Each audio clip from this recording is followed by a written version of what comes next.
ఇందులో ఏం జరిగింది అంటే ముఖ్యమంత్రి గారికి ఒక బావమరిది ఉన్నారు. ఆయన పేరు సూదిని సృజన్ రెడ్డి. సూదిని కుటుంబం సూదిని సృజన్ రెడ్డి. ఆయన కంపెనీ పేరు Shodha construction limited. Shodha construction limited. ఏం చేసింది ఈ ప్రభుత్వం అంటే ఆయన కంపెనీకి అర్హతలు లేవు, ఏమీ లేవు. వేల కోట్ల టెండర్లు దక్కించుకోవడానికి ఆయనకు గత నైపుణ్యము లేదు, గత అనుభవము లేదు. అక్కడ అసలు కనీసం టెండర్లలో పార్టిసిపేట్ చేయడానికి ఆయనకు ఉండాల్సిన ఆర్థిక వనరులు కానీ, ఆర్థిక పరపతి కానీ, ఆర్థిక సంపత్తి కానీ ఏదీ లేదు.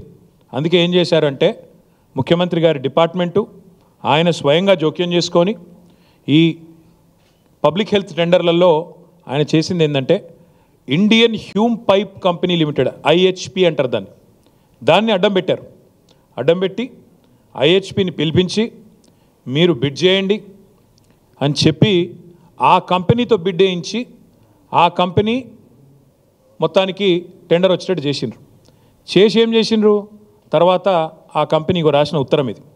ఆ కంపెనీ సెబీ నిబంధనలకు అనుగుణంగా, సెబీ రెగ్యులేషన్ 30కి అనుగుణంగా, ఎందుకంటే అది లిస్టెడ్ కంపెనీ, స్టాక్ ఎక్స్చేంజ్లో, నేషనల్ స్టాక్ ఎక్స్చేంజ్లో, బాంబే స్టాక్ ఎక్స్చేంజ్లో అది listed company.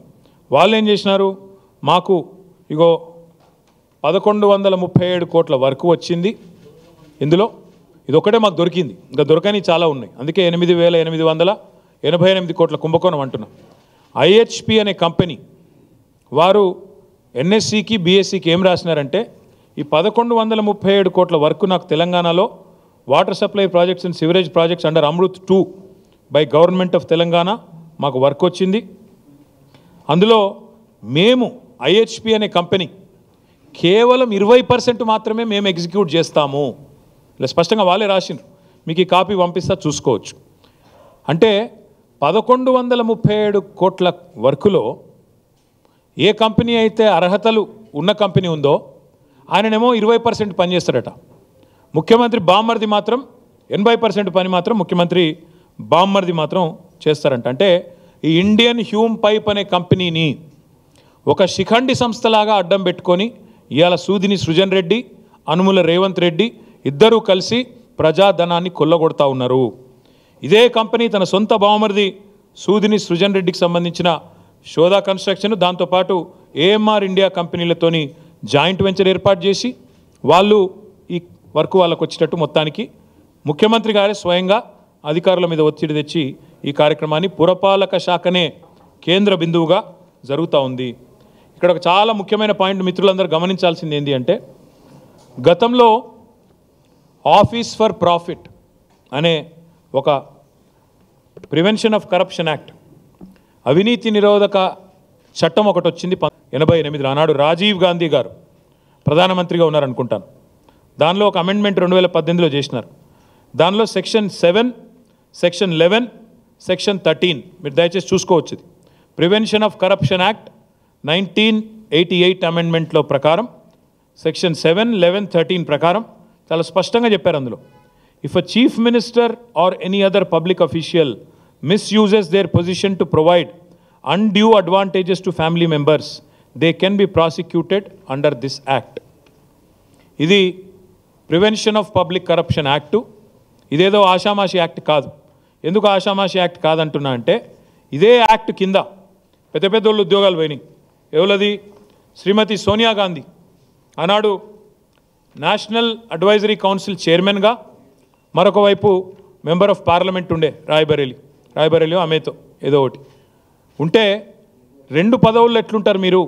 Office for profit అనే నిబంధన మీకు వర్తించదా అంటే ఆ రోజు సోనియా గాంధీ గారు పార్లమెంట్ సభ్యత్వానికి రాజీనామా చేయాల్సి వచ్చింది. అదే మాదిరిగా లోకాయుక్త దాకా పోతే విషయము యడ్యూరప్ప గారు, కర్ణాటక ముఖ్యమంత్రి యడ్యూరప్ప గారు ఆనాడు మొత్తానికి అరెస్ట్ వారెంట్ కూడా వస్తే లోకాయుక్త కోర్టులో సరెండర్ కాక, ఎందుకంటే అక్రమ అనుమతుల విషయంలో, అక్రమ మైనింగ్ అనుమతుల విషయంలో ఇదే చట్టం, వేరే చట్టం కూడా కాదు, ప్రివెన్షన్ ఆఫ్ కరప్షన్ యాక్ట్లో section 7, section 11, section 13. Let me read out again. If a chief minister or any other public official misuses there position to provide undue advantages to family members, they can be prosecuted under this act. అంటే ముఖ్యమంత్రి తన కుటుంబ సభ్యులకు కనుక ఆశ్రిత పక్షపాతాన్ని చూపుతూ ఏదైతే మేము ప్రమాణ స్వీకారం చేస్తామో మంత్రులుగా ప్రమాణం చేసినప్పుడు రాగద్వేషాలకు అతీతంగా అని ప్రమాణ స్వీకారం చేస్తాం. ముఖ్యమంత్రి గారికి కుండల కొద్దీ గంపల కొద్దీ అనురాగం ఉంది బావమరిది మీద, ద్వేషమేమో మా మీద ఉంది. రాగద్వేషాల్లో అనురాగం అంతా బావమరిది గారు, బావమరిది కళ్ళల్లో ఆనందం కోసం, ఇండ్లల్లో లంకె బిందెల కోసం మొత్తానికి ఐహెచ్పి అనే సంస్థను అడ్డం పెట్టి అమృత్ టెండర్లలో ఇవాళ ఈ కార్యక్రమానికి శ్రీకారం చుట్టింది రేవంత్ రెడ్డి గారే. నేను ఇంకొక మాట కూడా చెప్తా ఉన్నా, కేవలం కర్ణాటక ముఖ్యమంత్రిగా ఉన్న ఆనాడున్న యడ్యూరప్ప గారు బీజేపీ ముఖ్యమంత్రి ఆయన, అదేవిధంగా సోనియా గాంధీ గారు స్వయంగా ఎన్ఐసి చైర్మను, అశోక్ చవాన్ గారు మహారాష్ట్ర ముఖ్యమంత్రిగా 2010లో అప్పుడేం జరిగింది, ఆదర్శ్ హౌసింగ్ సొసైటీ కుంభకోణం. అమరుల కోసం, యుద్ధంలో అమరులైన వాళ్ళ కోసం బిల్డింగు కడితే తన కుటుంబ సభ్యులకు ఇచ్చుకున్నాడని చెప్పి అశోక్ చవాన్ గారి మీద ఆరోపణలు వస్తే ఆయనకు కూడా ముఖ్యమంత్రి పదవికి రాజీనామా చేయక తప్పలేదు. ఇవాళ నేను అనేది ఒకటే, కేంద్ర ప్రభుత్వం, నేను గుర్తు చేస్తూ ఉన్నా, ఇది కేంద్ర ప్రభుత్వం యొక్క పథకం. అమృత్ అనేది కేంద్ర మున్సిపల్ శాఖ యొక్క పథకం. అక్కడ ఉండే urban development minister ML Khattar, అదేవిధంగా సహాయ శాఖ మంత్రి ఉన్నారు, ఆయనకు కూడా నేను ఉత్తరం రాసిన, ఏమని, ఇలా మొత్తం కుంభకోణం జరిగింది, మీ ప్రభుత్వం పంపించిన పైసలు ఇవి, దీని మీద వెంటనే మీరు పూర్తి స్థాయిలో బయటికి సమాచారం తీసుకొని దీని మీద చర్య తీసుకోండి అని కోరిన. ఇక్కడ అన్నిటికన్నా విచిత్రమైన విషయం చెప్తాను, మీరందరూ జర్నలిస్టులు, మీరు అడిగినా కూడా ఈరోజు ఈ ప్రభుత్వం ఫిబ్రవరిలో జరిగిన టెండర్లను బయట పెట్టడం లేనేలేదు. 8,888 కోట్ల రూపాయల వర్కులు ఎప్పుడు పిలిచారు, ఏ పద్ధతిన పిలిచారు, ఎట్లా ఇచ్చారు అంటే చెప్పడం లేదు. ఇది కూడా ఎట్లా బయటకు వచ్చింది, ఇది ఎట్లా బయటకు వచ్చిందంటే ఇండియన్ హ్యూమ్ పైప్ కంపెనీ ఒక పబ్లిక్ లిస్టెడ్ కంపెనీ కాబట్టి, బాంబే స్టాక్ ఎక్స్చేంజ్లో, నేషనల్ స్టాక్ ఎక్స్చేంజ్లో లిస్ట్ అయి ఉన్న కంపెనీ కాబట్టి వాళ్ళకు ఒక వర్క్ వచ్చింది. ఆ వర్క్లో 80% ముఖ్యమంత్రి గారు బావమరిదికి దారాదత్తం చేస్తున్నామని చెప్పక తప్పని పరిస్థితుల్లో వాళ్ళు బయట పెడితే లెటర్ రాస్తే ఆ లెటర్ బయటకు వచ్చింది. ఇది ఆ లెటర్ యొక్క డీటెయిల్స్. అదేవిధంగా దాని యొక్క వివరాలు, వర్క్ వివరాలు, ఎన్ని నెలల్లో కంప్లీట్ చేయాలన్న వివరాలు, వర్క్ ఎక్కడ ఏంది అన్న వివరాలు కూడా నేను మీ ముందు పెడతా ఉన్నా. నేను ఇప్పుడు కేంద్ర ప్రభుత్వాన్ని ఒకటే అడుగుతా ఉన్నా, ఈ రాష్ట్రంలో ఇక్కడ నుంచి ఒక క్యాబినెట్ మంత్రి ఉన్నాడు కిషన్ రెడ్డి గారు, ఒక సహాయ శాఖ మంత్రి ఉన్నారు బండి సంజయ్ గారు, ఈ రాష్ట్రంలో 8 మంది ఎంపీలు ఉన్నారు భారతీయ జనతా పార్టీకి.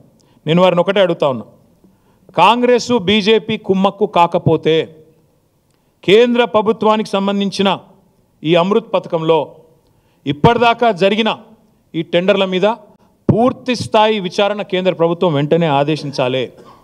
8,888 కోట్ల వర్కులు ఏవైతే టెండర్లు పిలిచారో వాటిని వెంటనే తక్షణమే రద్దు చేయాలి, చేసి పూర్తి స్థాయి ఎంక్వైరీ కేంద్ర ప్రభుత్వం వెంటనే పిలవాలని చెప్పి నేను డిమాండ్ చేస్తూ ఉన్నా. ఎందుకంటే ఈ ప్రభుత్వం వచ్చిన తర్వాత ఆరోపణలు చాలా వచ్చినాయి, కానీ నిర్దిష్టమైన ఆధారాలతో సహా ఈరోజు మేము బయట పెడతా ఉన్నాం. ఈ విషయంలో కాంగ్రెస్ బీజేపీ మిలాఖాత్ కాకపోతే, మీరు ఒకటి కాకపోతే, కుమ్మక్కు కాకపోతే, బీజేపీకి చిత్తశుద్ధి ఉంటే మీ ప్రభుత్వం, కేంద్ర ప్రభుత్వ పథకం అమృత్, అందులో ఇంత పెద్ద అవినీతి జరిగితే మీరు కనుక మౌనంగా ఉన్నా, మీరు కనుక విచారణకు ఆదేశించకపోయినా తప్పకుండా రేవంత్ రెడ్డి గారికి మీకు పూర్తి స్థాయి అండర్స్టాండింగ్ ఉంది. ఇద్దరు మిలాఖాత్ అయ్యే మరి మొన్న ఎన్నికల్లో పనిచేసినట్టే ఇప్పుడు కూడా చేస్తూ ఉన్నారని అనుకోక తప్పదు. నేను ఎంఎల్ ఖట్టర్ గారు, కేంద్ర మంత్రి గారు, ఆయన అడుగుతా ఉన్నా, మీరు వెంటనే కేంద్ర ప్రభుత్వం వెంటనే మీ శాఖకు సంబంధించిన సబ్జెక్ట్ ఇది, మీరు విచారణకు ఆదేశించండి, తప్పకుండా అన్ని నిజాలు కూడా బయటకు వస్తాయి. ఫిబ్రవరి నుంచి ఇప్పటి వరకు ఒక్కటంటే ఒక జీవో కూడా ప్రభుత్వం వెబ్సైట్లో పెట్టడం లేదు.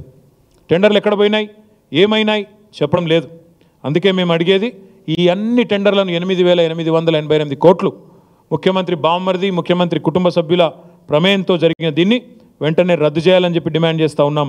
ఈ సమాచారం మొత్తం ప్రజల ముందు పెట్టాలని చెప్పి కూడా మా పార్టీ తరఫున మేము డిమాండ్ చేస్తూ ఉన్నాం. అదే మాదిరిగా ఇవాళ ఇది కేవలం ఒక కుంభకోణం, ఇంకా ఇట్లాంటి కుంభకోణాలు చాలా ఉన్నాయి.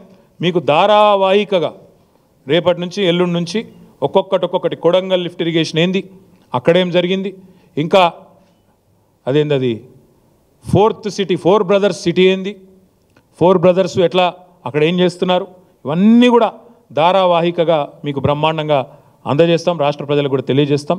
ఇవాళ మాత్రం ఈ అమృత్ టెండర్లలో భాగంగా బావమరిదికి అమృతాన్ని పంచుతూ రాష్ట్ర ప్రజలకు విషయాన్ని పంచే కార్యక్రమాన్ని అనుముల రేవంత్ రెడ్డి ఏదైతే చేస్తున్నాడో దీన్ని తప్పకుండా కేంద్ర ప్రభుత్వం కనుక అడ్డుకోకపోతే, వెంటనే విచారణకు ఆదేశించకపోతే, ముమ్మాటికి ఇందులో కిషన్ రెడ్డి గారు, బండి సంజయ్ గారు వెంటనే స్పందించకపోతే, ఇక్కడ ఉన్న 8 మంది భారతీయ జనతా పార్టీ పార్లమెంట్ సభ్యులు స్పందించకపోతే రాష్ట్రంలోని ప్రతి ఒక్కరికి అర్థమైపోతుంది మీ డ్రామా.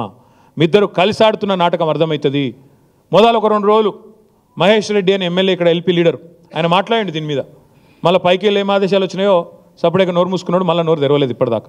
అంటే ఏదో జరుగుతున్నది కేంద్ర స్థాయిలో, పైన స్థాయిలో, మంత్రుల స్థాయిలో, ముఖ్యమంత్రి స్థాయిలో జరుగుతున్నది. కానీ ముఖ్యమంత్రి నువ్వు తప్పించుకోలేవు. చట్టం చాలా చాలా క్లియర్గా ఉంది. ఒక ముఖ్యమంత్రి తన పదవిని అడ్డం పెట్టుకొని తన కుటుంబ సభ్యులకు ఏదైనా మేలు చేస్తే, ప్రజల సొమ్మును దారాదత్తం చేస్తే తప్పించుకోలేవు అనేది 1988 మీ రాజీవ్ గాంధీ తెచ్చిన prevention of corruption act section 11, 7, 13 they are very clear. ఈ సెక్షన్ 7, 11, 13లో నువ్వు దొరికిపోయినావు, తప్పించుకోలేవు అనే మాట కూడా రేవంత్ రెడ్డికి చెప్తూ కేంద్రాన్ని మళ్ళీ డిమాండ్ చేస్తా ఉన్నాను నేను. తక్షణమే ఆదేశించండి, ఒక క్షణం కూడా ఆలస్యం చేయకండి, ఆదేశించండి. ప్రజల అనుమానాలు ఎందుకు అసలు నేను తెప్పించి చూసిన ఈ సూదిని సృజన్ రెడ్డి ఎవరు, ఆయన కంపెనీ ఏంది, వివరాలన్నీ తీసుకున్నా. పోయిన సంవత్సరం, అంతకుముందు సంవత్సరం 2 కోట్ల లాభం ఉన్న కంపెనీ అది. 2 కోట్ల లాభం ఉన్న కంపెనీ 1000 కోట్ల పనులు చేస్తుందట. అదే ఐహెచ్పి లాంటి పబ్లిక్ లిస్టెడ్ కంపెనీ మాత్రం 200 కోట్ల పని చేస్తుందట. ఇది నమ్మొచ్చా? ఇది నమ్మశక్యంగా ఉందా? ఇది ముఖ్యమంత్రి ప్రమేయం లేకుండా, ముఖ్యమంత్రి ఆర్మ్ ట్విస్టింగ్ లేకుండా, ముఖ్యమంత్రి ఒత్తిడి లేకుండా, బెదిరింపు లేకుండా జరిగే పనేనా?